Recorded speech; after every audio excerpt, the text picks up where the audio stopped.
안녕하세요. 제 채널은 누구나 최대한 찾을 수 있는 데이터를 말씀드리면서 공시학 키팩터를 통해 투자 아이디어를 찾은 테린이 아빠입니다. 영상 속의 내용들은 누구나 찾을 수 있는 자료이고요. 엑셀 데이터는 유튜브 멤버십 회원분들에게는 매주 1회 이상 업데이트해서 드리고 있습니다. 라떼 이상 회원분들은 비공개 텔레그램 채널도 참여 가능하시고요.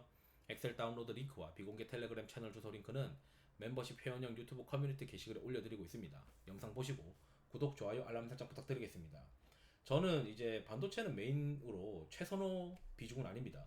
그렇지만 그 유동성 공급 컨셉이 계속 발생되고 있기 때문에 반도체를 아예 제로로 할 수는 없고, 그렇다면 이제 종목 선정으로 반도체의 그 비중을 낮췄어도 충분히 이제 시장에 쫓아갈 만한 어떤 종목들을 잘 가지고 있으면 그래도 낫지 않을까 이런 생각을 가지고 있어서 제가 이제 선호하는 4개 종목에 대해서 말씀드리고 싶어서 영상을 준비했고요. 요거는 이제 디스클레이머고요.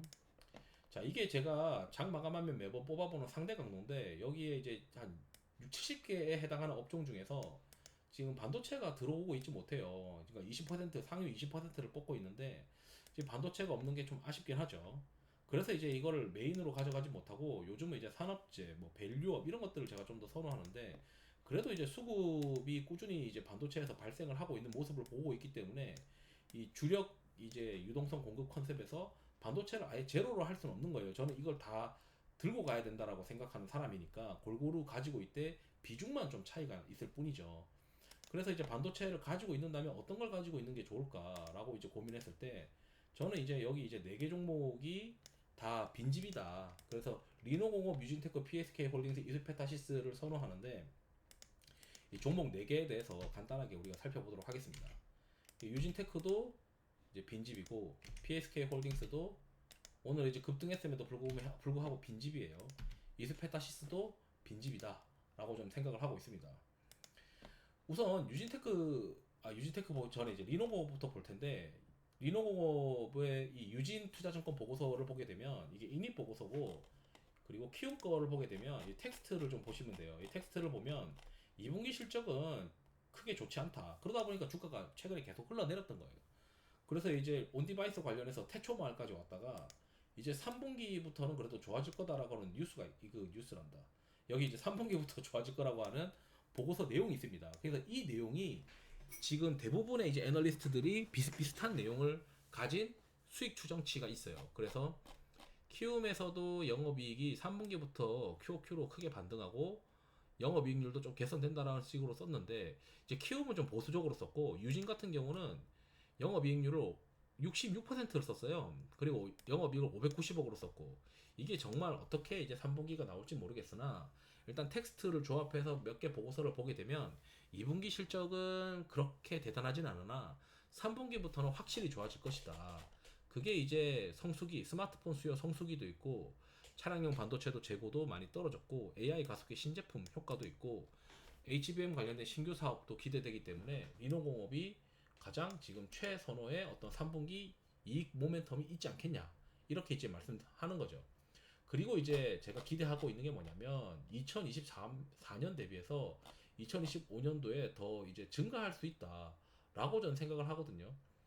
왜냐면 이 온디바이스 관련해서 시장이 본격적으로 열리고 2026년도에 또 증설 효과를 기대할 수 있기 때문에 저는 이제 그 리노공업을 계속 봐야 된다라고 이제 생각을 합니다. 그리고 온디바이스도 이제 초기이기 때문에, 게다가 전방에 이제 암의 라이선스 매출이 계속 올라가고 있다는 거는 리노공업의 그 테스트 관련된 업황이 계속 좋아질 가능성이 있다라고 좀 생각을 하고 있고요. 그 다음 두 번째로 이제 유진테크를 보고 있는데, 이건 주성 엔지니어링 관련된 기사예요. 여기 3분기부터 국내 고객사의 메모리 투자가 본격화된다. 그래서 원비 나노 디램이 3분기부터 본격화된다. 그러면은 선단 공정에서 주성, 그리고 원익, 그리고 원익 IPS, 그리고 유진테크 세 개가 있는데, 동부에서는 이제 유진테크가 제일 선호인 게 디램 매출 비중이 90% 이상이니까 이 원비로 전환 투자, 공정 전환 투자 관련해서 가장 매출 성장률이 좋지 않겠냐, 이렇게 추정을 한 것 같아요. 그래서 D램 관련된 공정 전환 수혜가 유진테크가 매출 비중이 높으니까 가장 우리가 어떤 투자 아이디어를 세웠을 때 가장 매출 비중이 높은 거를 선택해야 된다라고 이제 보신 것 같고, 2분기 실적도 이제 컨센 소폭 상회할 거다. 이거 발표하기 며칠 전에 이렇게 커뮤니케이션해서 쓴 거니까 이게 맞다라고 저는 생각을 하고 있고, 지금 시장에 우리가 확인 가능한 컨센서스 대비해서 3분기 영업이익을 엄청나게 지금 높은 걸 쓰셨어요. 그럼 이게 어느 정도 회사랑 의사소통이 됐다라고 저는 생각이 들고, 3분기부터 본격적으로 이익이 나온다라고 우리가 이제 인지를 할 수 있겠죠. 게다가 이제 매출 비중이 이제 높으니까, 선단공정에서의 다른 기업들은 다른 장비도 매출 비중이 섞여 있으니 매출 비중 높은 걸로 그냥 플레이하자, 그 얘기가 저는 좀 와닿는다라고 이제 말씀드리고 싶고, 그 다음에 이제 PSK 홀딩스가, 이것도 이제 주가가 많이 빠졌죠. 이것도 2분기 실적이 고객사 스케줄 지연으로 2분기 실적이 3분기로 이연되었다.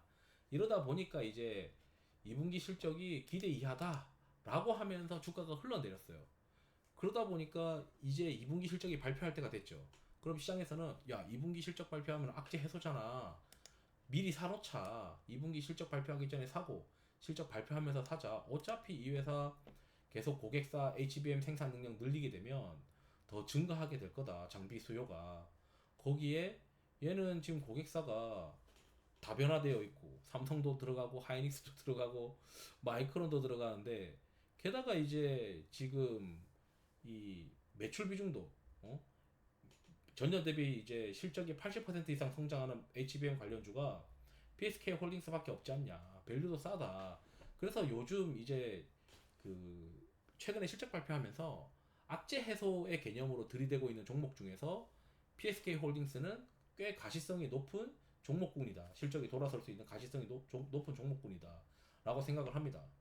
안 그래도 이제 PSK 홀딩스 2분기 실적이 안 좋다 보니까 이게 주가가 줄줄줄 흘러내렸어요. 중간에 이제 수급이 좀 반등을 하더라도 이 매도 압력이 완화된 거지, 다시 뚝 떨어질 때는 또 축축 빠집니다. 근데 이번에 이제 그 수급 강도가 돌아서는 거는 시기상으로 악재 해소가 들어가기 때문에 맞지 않겠냐, 이런 생각을 하고 있고, 마지막으로 이스페타시스 보고 있어요. 이스페타시스는 그 6월 달에 공장 투어 했을 때 중국 법인 엄청 좋아지고 있다, ASP도 올라가고 있다, 영업이익률 좋아질 거야, 그리고 이제 투자도 더 해야 될 것 같다, 뭐 이런 이제 뉴스들이 떴죠. 그래서 2분기 실적도 기대되고, 그 다음에 2분기를 넘어서서 2분기가 이제 기본 베이스가 될 거예요. 본격적인 공장 가동 효과가 3, 4분기니까 고정비를 커버하는 거잖아요.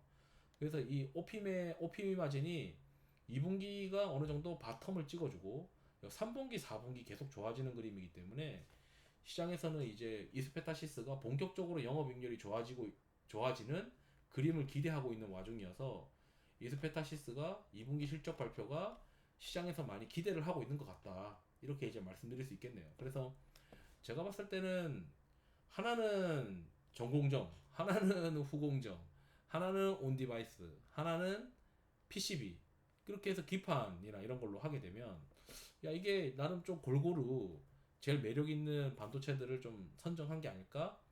여기에 조금 더 이제 양념을 친다면 그 HBM 검사 관련해서 큐브 프로버 관련된 테크윙이 이제 본격적으로 매출이 나오느냐. 근데 이건 약간 스토리가 가미된 게 심하죠. 스토리성이 있어요. 나머지는 이제 스토리성이 있다는 거는 기존 실적 대비해서 이 큐브 프로브에 대한 기대감이 너무 높다는 거죠. 근데 나머지는 이미 하고 있는 것들이 계속 잘 되고 있는 그림들이라서 실적이 문제가 되기에는, 그러니까 실적에서 신제품이 잘 안 팔려서 테크윙이 만약에 4분기 때 기대 이하의 뭐 발주가 나오게 되면 주가가 급락을 하겠지만, 나머지는 그런 리스크는 좀 없다. 그래서 제가 봤을 때는 이 네 개를 플레이하는 게 이 방어 겸 공격으로 낫지 않겠냐. 어차피 온디바이스 시장은 열리면서 내년에 실적 더 좋아질 것이고, 뭐 D램 매출 비중이 높으니까 선단공정 관련해서 원비든 나중에 뭐 원시를 하든 거기에서 이제 유진테크의 장비가 들어갈 것이고, 거기에 D램 매출 비중이 이제 높으니까 다른 장비 회사들보다, 선단공정 관련된 장비 회사들보다 유리해 보이고, BSK 홀딩스도 마찬가지 컨셉인데, 지금 2분기 실적 부진하다고 패대기 친 거 지금 이번에 2분기 실적 발표하면은 바닥일 것 같다. 그리고 이스페타시스는 2분기부터 3, 4분기 연속으로 영업이익률이 개선될 수 있는 스토리를 가지고 있는데, 그게 가시성이 높은 것 같다. 이게 이제 제 투자 포인트고, 요 네 개를 가지고 있으면 전공정, 후공정, 온디바이스, 그리고 기판, 이렇게 잘 매칭돼서 꽤 말이 되는 포트폴리오가 될지 않겠냐, 이렇게 이제 말씀드리고 싶어가지고 영상을 준비했습니다. 투자에 도움 되시길 바랍니다. 감사합니다.